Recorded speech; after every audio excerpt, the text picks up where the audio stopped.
Donald Trump জুনিয়রকে সামনে এনে গত মাসে ইন্টারভিউ এই কথাগুলো বলেছেন এবং জিজ্ঞেস করেছেন আইআরআই বাংলাদেশে যে রেজিম চেঞ্জ করলো টাকা দিয়ে, সে এই রেজিম চেঞ্জের পর যাকে বসানো হলো সেটাও কিন্তু আইআরআই এর পক্ষের লোক নয়, সেটা হলো ক্লিন্টন ফাউন্ডেশনের একজন ফেলো। শেখ হাসিনা যেহেতু রাজনৈতিকভাবে অতি পরিপক্ক এবং উনি বুদ্ধিমতী এবং বিশ্ব নেতৃত্বের কোয়ালিটি ওনার রয়েছে মার্গারেট থ্যাচারের ন্যায়, সেই জন্য উনি এখনো ডাক দিচ্ছেন না আসুন যমুনাকে যমুনায় ফেলে দিয়ে আসি। সেটা যদি হয় বাধা দেওয়ার কেউ থাকবে না। আমার প্রশ্ন, এই যে ব্যাক টু ব্যাক পৃথিবীর বড় বড় পত্রিকাগুলোতে, মিডিয়া হাউসগুলোর থেকে ওনার বক্তব্য আসছে বা ইন্টারভিউ আসছে, এর ইম্প্যাক্ট আপনার যে সাংবাদিক মহল আছে, বিদেশি বন্ধুরা আছে, যেখানে আপনি আছেন ওয়াশিংটন ডিসি, মানে হাব, ওনাদের সাথে যখন আপনার ব্যক্তিগত আলাপ আলোচনা হয় সাংবাদিক মহলে, বা প্রতিক্রিয়াটা কি? কারণ শেখ হাসিনা নিয়ে এতদিন মনে হচ্ছিল যেন একটা নেতিবাচক ধারণা around the world Yunus regime বা তার মিত্রশক্তিরা তৈরি করতে পেরেছিল, কিন্তু এখন কিন্তু things has been changed. Sheikh হাসিনাকে সবাই অন্যভাবে দেখছে। এই অবস্থায় আপনার ওখানে শ্বেত ভবনে বা আপনার কলিগসরা কি বলে, বা ওখানকার মিডিয়া হাউসগুলো কি বলে? গত বৎসরের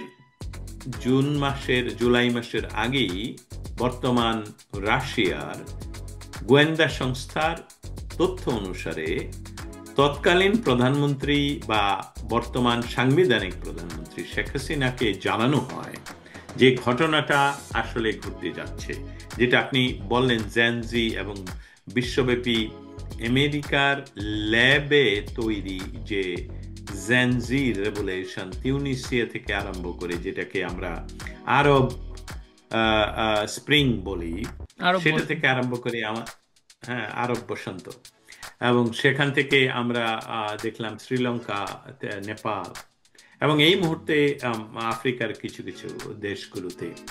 এই সমস্ত কিছুই হলো আমেরিকান, আমি যে দেশে বসবাস করছি সেই দেশের বিশ্বের বিভিন্ন দেশে রেজিম চেঞ্জের ল্যাবে পরীক্ষিত কাজগুলো। উদাহরণস্বরূপ বলি, আমেরিকাতে সেই সময়ে একটি বিরাট নেটওয়ার্ক ছিল যে আমেরিকার সমস্ত ইউনিভার্সিটির ছাত্ররা প্যালেস্টাইনিদের পক্ষে সমস্ত ইউনিভার্সিটিতে তারা মিছিল করছে, রেভলিউশন করছে। তাদের যে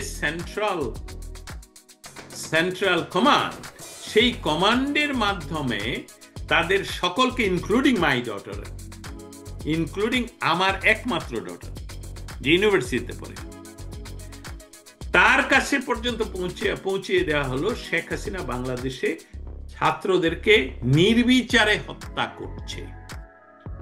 এখানেও একদম, এখানেও তাই। এই যে ব্যবস্থাটা, কারণ ইনস্টাগ্রামে উঠে এসেছিল, ইনস্টাগ্রামে বারবার ফ্লাডেড। আমি মানে আমরা যেহেতু অনলাইনে, আমি বলি আমার মেয়ে আমাকে এসে বললো, বাবা I need to talk to you. আমি বললাম বলো। যে আমি বঙ্গবন্ধুকে ভালোবাসি, আমি বাংলাদেশের ইতিহাস জানি, আমি বাংলাদেশ নিয়ে অনেক রচনা লিখেছি ইউনিভার্সিটিতে, কিন্তু বর্তমান তোমার যে তুমি এইভাবে তুমি যাকে খুবই গভীর শ্রদ্ধা করো, প্রধানমন্ত্রী শেখ হাসিনা ছাত্রদেরকে হত্যা করছে, আমি কিন্তু এটা ওনার পক্ষে আর নেই বা আমি পছন্দ করি না। আমি সেদিন তাকে, যেহেতু একটা দীর্ঘ বিষয় আমাকে বুঝাতে হবে, আমি শুধু বলছি আমি টাইম নিয়ে তোমাকে উত্তর দেবো, এখন আমি তোমাকে তুমি যেটা ভাবছ সেটাতে থাকো, কিন্তু বিষয়টা সঠিক নয়। ছাত্র হত্যা হচ্ছে, উইল ফাইন্ড ইট। ঠিক এই বিষয়টাই আমি বলছি যে এটা এত অন্য কথাগুলো কেন বললাম যে আরটি বা রাশিয়ান টেলিভিশনে সাক্ষাৎকার, পশ্চিমা মানে সাক্ষাৎকার বলেন, আরটির যে কোনো সংবাদ বলেন, আমি জানি কানাডা সহ পশ্চিমা, আমরা যদিও এটাকে আইনগতভাবে বাধা দিতে পারি না, কিন্তু অনেকভাবেই রেস্ট্রিকশন করা হয়। কিন্তু উনি যে কথাগুলো সেখানে সুস্পষ্টভাবে বলে, মানে ইনক্লুসিভের কথা বলা হচ্ছে। আমি আমি আমার কলিগদের কথা বলবো, আমার কলিগেরা সবসময়ই, আমি বলছি জার্নালিস্ট কলিগেরা সবসময়ই শেখ হাসিনা বাংলাদেশ, শেখ হাসিনা শুধু বাংলাদেশের লিডার হিসেবে তারা কখনোই গ্রহণ করেনি। মানে শেখ হাসিনাকে, আপনি আপনার আমেরিকান কলিগদের কথা বলছেন?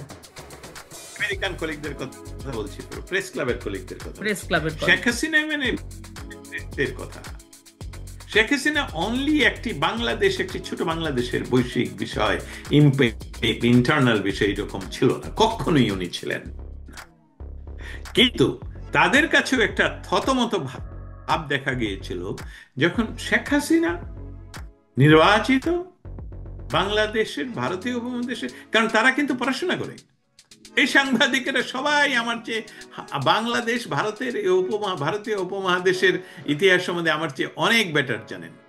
অতএব সেই শেখ হাসিনা ছাত্র হত্যা করছে, Dastagir, what you have, do you have anything better information?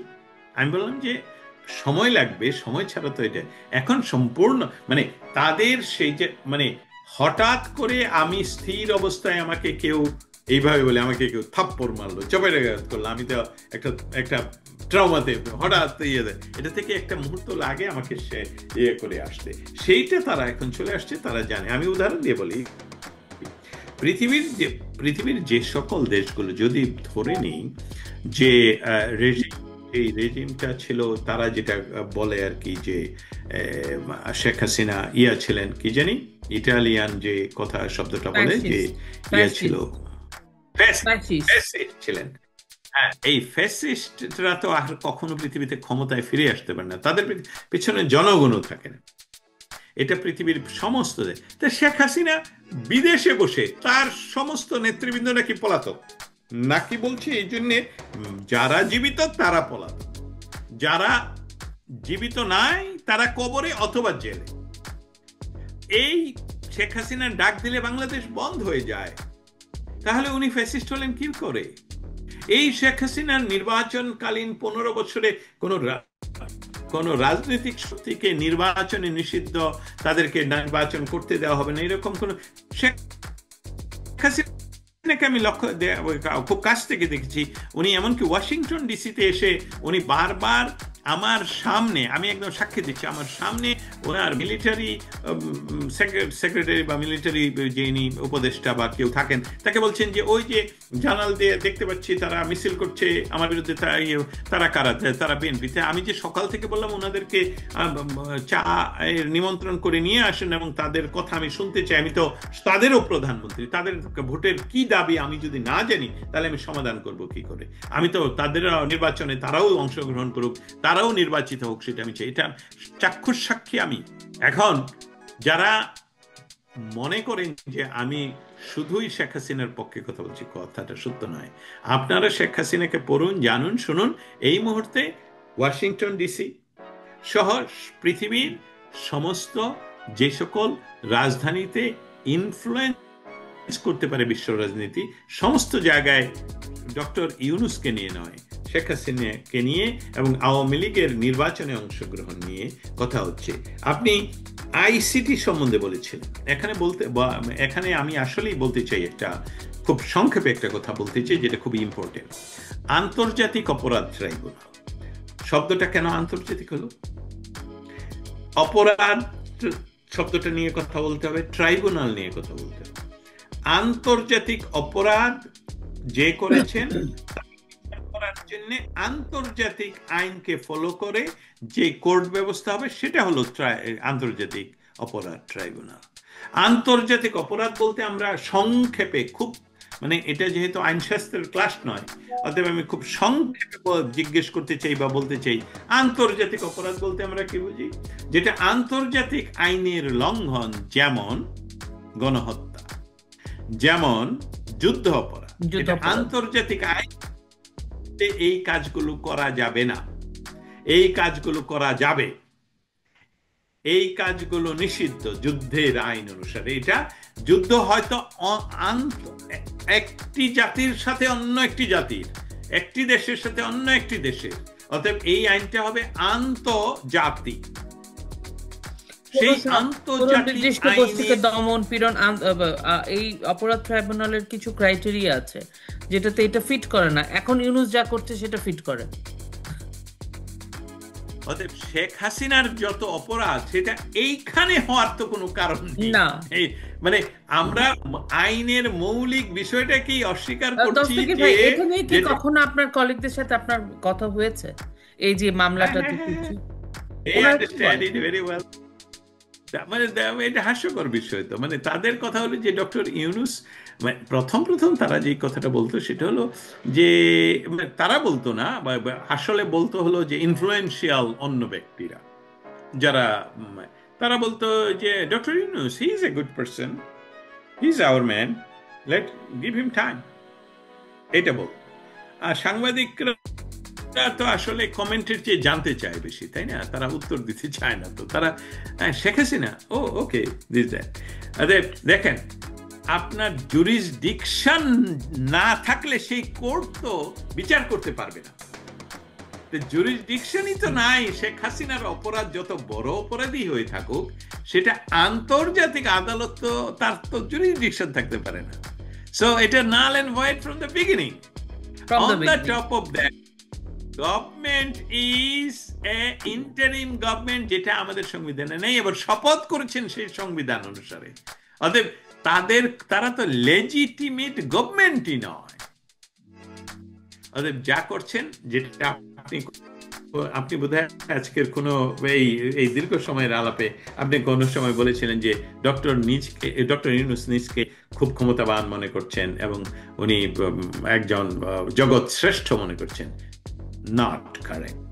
উনি মনে করছেন এটা সত্যি। ওনার অ্যাপ্রোচ এবং ওনার যে প্রেস সচিব বা ওনার যে যারা সাঙ্গপাঙ্গ আছেন, ওনাদের কথাবার্তা আছে না যে আমি আমার যাই কিছু হোক, আমি আমার রাষ্ট্রের যে আইন আছে সেগুলোকে ওবে করব, মান্য করব। কিন্তু ওনাদের অ্যাপ্রোচ, ওনাদের বডি ল্যাঙ্গুয়েজ, ওনাদের কথাবার্তা শুনলে মনে হয় ওনারা বোধহয় রাষ্ট্রের উপরে, রাষ্ট্র ওনার নিচে, এরকম মনে হয়। মানে ওনার কোর্স অফ অ্যাকশনে আমি বলছি যে ওনার অ্যাটিটিউডটা এরকম হয়ে গেছে এখন টুয়ার্ডস বাংলাদেশ এবং বাংলাদেশের মানুষের প্রতি। আপনার এইটার সাথে আমি সাধারণ মানুষের কাছ থেকে একটা উদাহরণ তুলে ধরি। নরসিংদী থেকে ঢাকা যাচ্ছি বাসে, তখন বাসটা ছিল লোকাল, অনেক থামে, উঠে মানুষ উঠে। হঠাৎ করে এক জায়গা থেকে একটা মানুষ উঠেই সে ধাক্কা দেখি করছে আর কি ভিতরে ঢোকার জন্য, ঢুকতে পারছে না। আবার এর ভিতরে তার কাছ থেকে ভাড়া চাওয়া হচ্ছে। তখন সে বলছে, এই আমাকে চিনিস, আমি কে? কন্ডাক্টর বলল, উস্তাদ থামান। থামায় ওরে ঘাট ধাক্কা দিয়ে রাস্তায় নেমে বলেন, হ্যাঁ চিনি, আপনি এখানে থাকেন, পরে দেখা হবে। বিষয়টা হলো, এটা আমার নিজের চোখে দেখা। বিষয়টা হলো ডক্টর ইউনূস এইভাবে সে বলল যে বিশ্ব এখন আমার কাছে চলে আসবে। ভারতের দিল্লি থেকে সমস্ত এম্বাসিতে ঢাকা এসে আমাদেরকে ভিসা দিতে থাকবে, সারা বিশ্ব টাকা নিয়ে আসবে আমাদের কাছে, আমাদের আর বিশ্বের কাছে যেতে হবে না। সমস্ত বিশ্ব আমাদেরকে ভিসা বন্ধ করে দিল। IMF যে শেখ হাসিনা যে ঋণটা পাশ করে গেল চতুর্থ কিস্তি, সেটা নির্বাচিত সরকার ছাড়া দিবে না।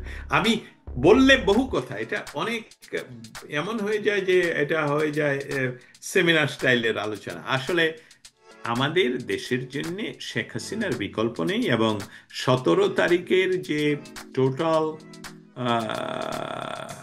লক আউটের কথা বলা হচ্ছে, আমার মনে হচ্ছে যে ডক্টর ইউনূস অনেকটা রোমানিয়ার চচেস্কোর মতন একটা পরিণতি ওনার ঘটবে, কারণ উনি বুঝতে পারছেন না সীমা। উনি বুঝতে পারছেন না। দর্শকদের জন্য বলেন চচেস্কোর কি হয়েছিল ছোট্ট করে। খুব সংক্ষেপে বলি যে উনি দীর্ঘ সময় রোমানিয়ার কমিউনিস্ট পার্টির প্রধান হিসাবে ক্ষমতায় ছিলেন। তারপর যেটা 89-এ সমস্ত ইস্ট ইউরোপে যে রেভলিউশন হচ্ছিল, সেই রেভুলেশনের ধারাবাহিকতায় সেটা রোমানিয়ত শুরু হয়। সে কিভাবে শুরু হয় সেটা বলছি না, কিন্তু চাচেস্কো যেটা ভাবলেন যে সাধারণ মানুষকে উনি ডেকে নিয়ে আসলেন স্কোয়ারে, এবং পার্টির অফিস বা যে একটা বড় বিল্ডিং থেকে উনি বেলকনি থেকে সবার উদ্দেশ্যে একটা গণভাষণ দিবেন। মানুষকে কিন্তু জোর করে নিয়ে আসা হলো, এবং সেই মানুষগুলো আসলে ওনার বিরুদ্ধে স্লোগান বা রেভুলেশন করার মানসিকতায় নিয়ে এসেছেন, এটা উনি বুঝতে পারেননি। উনি বক্তৃতা করে তাদের সকলের বেতন বাড়িয়ে দিলেন, উনি সবাইকে আরো বোনাস দিয়ে দিলেন। সমস্ত কিছু দেওয়ার পরও যখন হঠাৎ করে স্পোলিং তার বিরুদ্ধে স্লোগান শুরু হলো যে তার ক্ষমতাচ্যুতির এক দফার, তখনও তিনি বুঝতে পারেননি। উনি ওনার স্ত্রীকে সাথে নিয়ে ওই বিল্ডিং এ ওনার যে অফিসে গিয়ে যান। চতুর্দিক থেকে যখন সকলেই ওনাকে আক্রমণ করছিলেন বা তার ক্ষমতাচ্যুতির জন্য আন্দোলন করছিলেন, তখন তিনি বাধ্য হন ওনার স্ত্রীকে সাথে নিয়ে ওই বিল্ডিং এর উপর থেকে হেলিকপ্টারে করে পলায়ন করার জন্য। এবং সেই হেলিকপ্টারও কিছু দূর যাওয়ার পর আর্মির পক্ষ থেকে জানানো হয় যে তুমি যদি গ্রাউন্ড না হও তাহলে তোমাকে গুলি করে নামানো হবে। তখন সে গ্রাউন্ডেড হয়, এবং গ্রাউন্ডেড হওয়ার পর সেখানের লোকাল ছোট্ট ক্যান্টনমেন্টে তাদেরকে বন্দি করা হয়। তাদেরকে পরবর্তী 24 ঘন্টার অনেক কম সময়ের ভিতরে মার্শাল করে ব্রাশ ফায়ারে তাদেরকে সেখানে হত্যা করা হয়, without giving them any kind of opportunity for appeal or argument. So এই বিষয়টা ছিল তার অদূরদর্শীপনাতার ফসল, কারণ সে বুঝতে পারেনি যে শত হাজার হাজার মানুষকে সে নিজের টাকা খরচ করে যখন নিয়ে আসলো তার পক্ষে যে সে বক্তৃতা করবে, তাদের বেতন বাড়িয়ে দেবে, কিন্তু মানুষের বেতন বাড়িয়ে লাস্ট মুহূর্তে এসব করে শেষ রক্ষা হয় না।